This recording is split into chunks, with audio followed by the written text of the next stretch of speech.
Assalamualaikum warahmatullahi wabarakatuh. Nama saya Muhammad Haris bin Johari dari kelas DSI 2A. Hari ini saya ingin membentangkan tugasan yang telah diberi, iaitu infografi tentang jenayah. Jenayah yang saya ambil ialah dadah. Jenayah dadah. Mari kita kenal apa itu dadah terlebih dahulu. Dadah itu adalah sejenis bahan yang akan datangkan mudarat kepada diri, iaitu dari segi kesihatan, fizikal dan emosi. Ada juga yang mengatakan dadah ini adalah ubat yang disalahgunakan. Iaitu contoh Panadol tapi kita ambil banyak-banyak. Tak pening kepala pun tapi kita ambil banyak-banyak. Itu adalah salah satu penyalahgunaan ubat. Dia boleh jadikan dadah jugalah. Okey. Jadi sebelum kita pergi lebih jauh, kita kena tahu jenis-jenis dadah ini. Dadah ni ada banyak, iaitu ganja, syabu, heroin. Kalau dalam orang kata bahasa pasar lah, orang kata pop, fai. Lepas tu bong, lepas tu macam-macam cara kita boleh ambil dadah ni. Antara cara-cara suntik, sedut ataupun hidu, kemam, kan? Ada yang kita kena hancurkan dulu. Okey, bila kita selalu kita ambil dadah ni, kan, dia akan datangkan kesan kepada diri kita. Sebelum kita pergi kepada kesan tu, kita kena tahu macam mana ataupun kenapa orang tu boleh ambil dadah. Antara sebab-sebab dia, orang tu stres, tension ke, banyak masalah, fikirkan hutang yang banyak-banyak, kan. Dia akan ambil dadah untuk tenangkan diri dia lah. Untuk orang kata, aku ambil dadah sampai bulan baik. Kan orang akan kata macam tu. Ada yang aku ambil dadah. Kau ambil dadah. Aduh, kau ambil dadah memang masalah kau rasa macam hilang lah sekejap. Tapi ada juga, baik tak payah ambil dadah, masalah tu tak ada juga kan. Ambil mati je. Lepas tu bila kita banyak ambil dadah ni, dia akan datangkan kesan. Antara kesan-kesannya adalah dia akan jauhkan diri dia daripada masyarakat umum. Dia akan lagi bergaul dengan penagih-penagih ataupun jenayah. Lepas tu ada yang jenis dia bergaul tapi sebab dia tak nak kantor yang ni dia ni penagih ataupun penghisap dadah. Dia akan macam apa tu orang kata, dia akan rapatkan diri dia ke masyarakat lagi, kan. Macam orang kampung dia hisap dadah tapi dia rapatkan orang kampung. Dia nak cover lah diri dia yang dia ni hisap dadah. Lepas tu yang kedua adalah dia akan bersikap tidak bertanggungjawab kepada kerja ataupun persekolahan. Kita ambil pada contoh kerja, contoh dia stres, dia akan ambil dadah. Bila dia ambil dadah, dia akan layan sekejap, kerja dia tertangguh. Bila dia kalau orang nak ambil dadah ni, dia tak ambil sekali, dia mesti ambil banyak kali punya. Dia akan ambil banyak kali, dia akan ambil lagi. So banyakkan kerja dia akan tertangguh. Dia yang kerja dia bertambah banyak. Untuk dari sekolah pula, untuk dari segi persekolahan, contoh, saya bagi contoh, budak tingkat 4, dia hisap dadah. Apa yang dia akan buat? Pagi akan salam mak bapak dia macam biasa, cakap, mak, ayah pergi sekolah dulu. Tapi dia tak pergi sekolah. Dia lalu je depan pintu pagar sekolah tu, tapi dia pergi di tempat lain. Di lorong yang ada dadah, dia ambil dadah. Dia duduk situ sampai habis waktu sekolah. Kan? Dia sanggup tipu mak bapak dia kat sekolah. So bila nanti peksa fail, kan? Nanti kalau ambil SPM ke gagal, tak dapat sambung mana-mana, paksa kerja, kan. Lepas tu yang ketiga, antara kesan-kesan dia, penagih dadah akan menjadi kurus, kan? Dia akan jadi kurus, lemah tenaga, kelihatan berada dalam khayalan, macam mabuk lah, macam dalam dunia dia sendiri. Lepas tu kita mesti ada cara-cara membenteras dia. Cara untuk membenteras dadah ni adalah, yang pertama, jalani gaya hidup sihat. Dalam Islam pun pernah ada cakap juga gaya hidup sihat, kan? So dadah ni tak baik. So kita kena buat gaya hidup sihat. Pagi kita ada sarapan, kan? Sarapan, bersenam pagi, kan? Sebelum kita pergi kerja, kita sarapan dulu, lebih baik pergi kerja, naik public transport, berjalan kan, sebab exercise ke otak baru berjalan. Hidup gaya hidup sihat. Yang kedua, cara membenteras, mengadakan kempen kesedaran. Antara pihak-pihak yang sepatutnya ambil berat untuk buat kempen adalah Jabatan Agama Islam,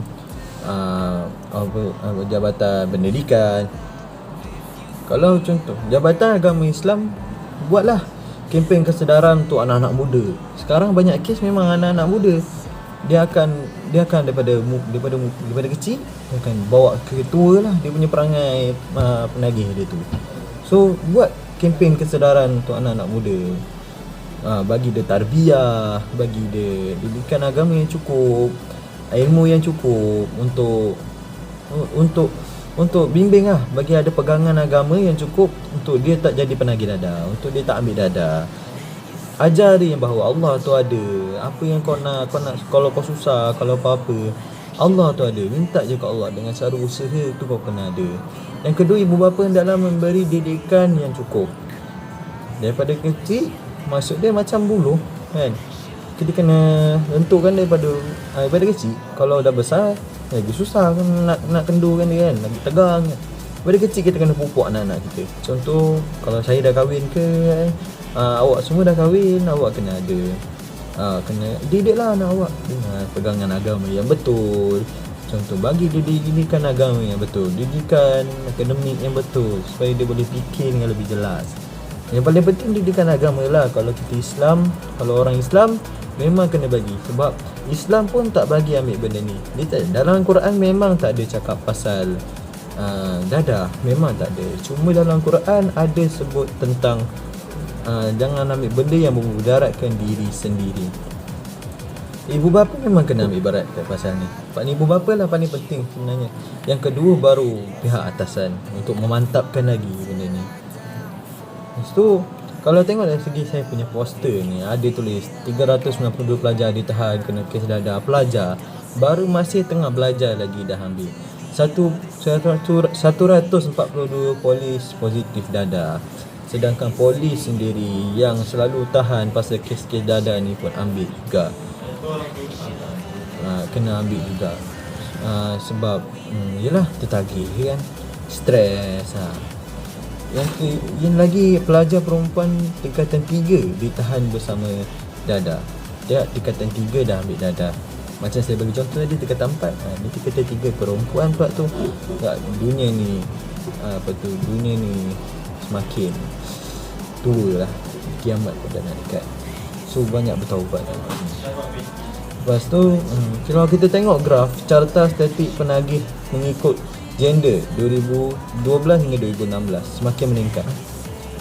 Awak tengok daripada 2012 jumlah baru 15,000, naik 2013 naik kepada 20,000. Tak silap saya 20,000. Dia akan makin naik. So cara-cara memanteras benda-benda macam ni, macam saya bagi tahu tadi, dengan kempen kesedaran, dengan kempen agama untuk kesedaran anak-anak muda, ibu bapa hendak memberi didikan yang cukup. Lepas tu saya letak poster lagi gambar sayangi diri dan keluarga, iaitu kita kena sayanglah diri kita. Sebab apa? Kita tahu kalau kita ambil dadah itu bahaya pada diri kita, mendatangkan mudarat kepada diri kita, juga boleh mendatangkan mudarat kepada keluarga kita. Macam mana mendatangkan mudarat kepada keluarga? Senang saja. Contoh, kalau kita ambil dadah, contoh kalau kita masih bersekolah, kita nak ambil dadah, kita dah terlagih, tak cukup duit nak beli. Kita sanggup desak mak bapak kita, bu nak duit, nak buat apa? Mulalah membohong. Cakap ada buku sekolah nak kena beli, tapi tak, kita beli dadah. Kita beli dadah, dapat sebiji pun jadilah kan. Kita ambil dadah, lepas tu nanti sampai satu hari kita dah tak tahan gila, kita sanggup bunuh mak bapak kita semata-mata untuk dadah. So jauhilah dadah. Kalau sayangkan keluarga, jauhi dadah. Lepas tu saya letak lagi bersama menjana bangsa tanpa dadah. So kita sebagai umat Islam ataupun rakyat Malaysia, kita harus bertanggungjawab untuk orang-orang yang macam ni. Kita jumpa, kalau di tengah hayal jangan serang, kau mati kau jaga. Kita jumpa, kita biar dulu, bagi dia tenang. Kalau kita jumpa dia dah okey, kita panggil dia dekat, kita nasihat dia sikit. Ada jenis orang dia makan nasihat ni secara direct. Ada jenis orang dia makan nasihat ni dengan cara slow-slow. Bro, jom aku bagi kau makan. Time makan tu kita cakap bro, aku nak cakap dengan sikit ni pasal dadah ni, tak baik tu kau ambil. Kau ikut aku, kita pergi masjid, pergi surau dengan ceramah, lagi bagus. Dia akan makan budi lah. Dia mesti nak pergi punya sebab kita dah belanja dia makan tu. So dia rasa macam aku tu hutang budi lah dengan orang ni kan.